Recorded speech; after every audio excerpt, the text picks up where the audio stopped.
শুরু করবো এই $1 আলো দিয়ে, যা প্রচুর পরিমাণে একত্রিত করলে মানব জীবনের ভবিষ্যৎই বদলে যেতে পারে, অথবা মঙ্গল গ্রহ। এই ভিডিওতে আমি তোমাদের দেখানোর জন্য এক্সাইটেড এই বিশ্বের সবচেয়ে ফিউচারিস্টিক টেকনোলজি। কিন্তু এরপরে আমরা যাব $10,000 টেকনোলজিতে, নিউরালিঙ্ক, যেখানে একটা কম্পিউটার চিপ সার্জিক্যালি ব্রেনের মধ্যে ইমপ্ল্যান্ট করা হবে, যাতে নোল্যান্ডের মতো বাকি সবাই বিশ্বের সাথে সংযোগ তৈরি করতে পারে। তাহলে তোমার ঘাড় থেকে বাকি অংশ প্যারালাইজড। হ্যাঁ, আর প্রায় 8 বছর ধরে আমি আমার জীবনের কিছু উদ্দেশ্য খোঁজার চেষ্টা করছিলাম। আর তারপরে তুমি পেলে নিউরালিঙ্ক। এর প্রভাব কি হলো?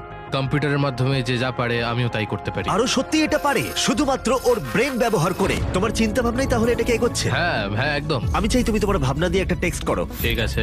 ওর হাতগুলো প্যারালাইজ, আর আমরা তোমাদের দেখাবো ওর হাতগুলো একেবারেই নড়ছে না। এদিকে নোল্যান্ডের ব্রেনে নিউরন ব্যবহার করে নিউরালিঙ্ক সেই সিগন্যালগুলোকে মুভমেন্টে রূপান্তর করতে পারে। ও ওর ভাবনা দিয়ে টাইপ করলো হাই। এটা তোমাদের অদ্ভুত লাগছে তাই না? কিন্তু ও আরো অনেক কিছু পারে। তাহলে শুধু চিন্তার মাধ্যমে তুমি এদিক ওদিক যাচ্ছ। লেফট রাইট, উফ, মরে যেও না। ও না, এই তো। ও আমাদেরকে গেমে হারিয়ে দিল শুধুমাত্র চিন্তা ভাবনার মাধ্যমে।